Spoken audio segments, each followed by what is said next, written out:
Good morning, dears. We have already started lesson changes around us, and we have studied about reversible and irreversible changes. Can you say what are the differences between reversible and irreversible change? Yes, reversible change is a temporary change, but irreversible change is a permanent one. And in reversible change, there is no formation of new substance, but in irreversible change, there we can see formation of new substance. And lot of differences are there in between this reversible and irreversible change. Now we can discuss next topic of this lesson. Next topic is expansion and contraction.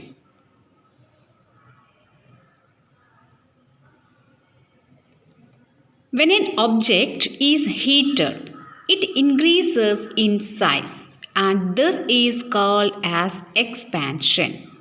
And the decrease in size of an object on cooling is called contraction.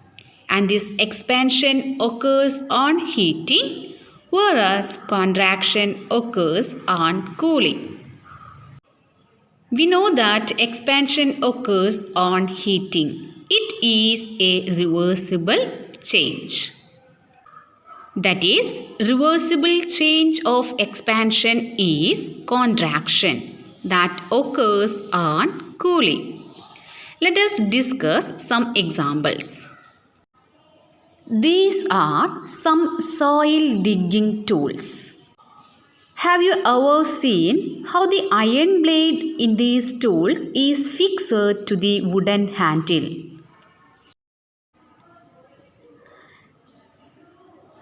A metal ring present in iron blade is made slightly smaller in size than wooden handle. When we want to fix the handle, iron ring is heated. Then what will happen when we are heating this one? Yes, on heating, ring expands. Now handle fits easily in ring because expansion means it become bigger in size. When the ring cools down, it contracts and fits tightly on to the handle. Here we have seen that contraction and expansion, that is a reversible change. This type of change we can see for fixing the metal rim on a wooden wheel of a cart. Here the metal rim is made slightly smaller than the wooden wheel. Can you see it? On heating, what will happen? Yes, this rim expands and easily fit onto wheel. Then we have to pour cold water over rim, due to which rim contracts. So the rim fits tightly on wheel.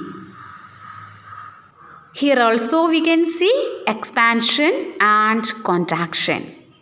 Next one. We can bring change in a substance by different methods. By the first one, applying force, and the second one, heating, that is changing temperature. Third one, mixing it with some other substance, and the fourth one is applying pressure. Let us discuss one more example. A burning of candle and melting of wax. Same.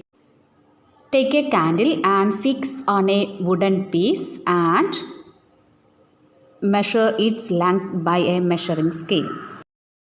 Now we can see that the length is 8.5. Now we have to burn it. Let it burn for some time. Now we can see that the candle is starting burning, and after some time we can see the wax deposit around the candle. and candle become short.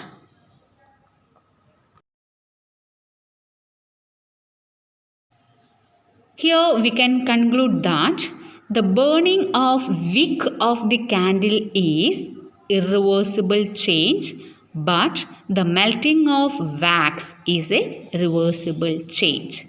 So when a candle is burning, both reversible and irreversible changes are occurring. In this lesson, we have studied about reversible and irreversible changes and some examples for expansion and contraction. So, read page number 48 and 49.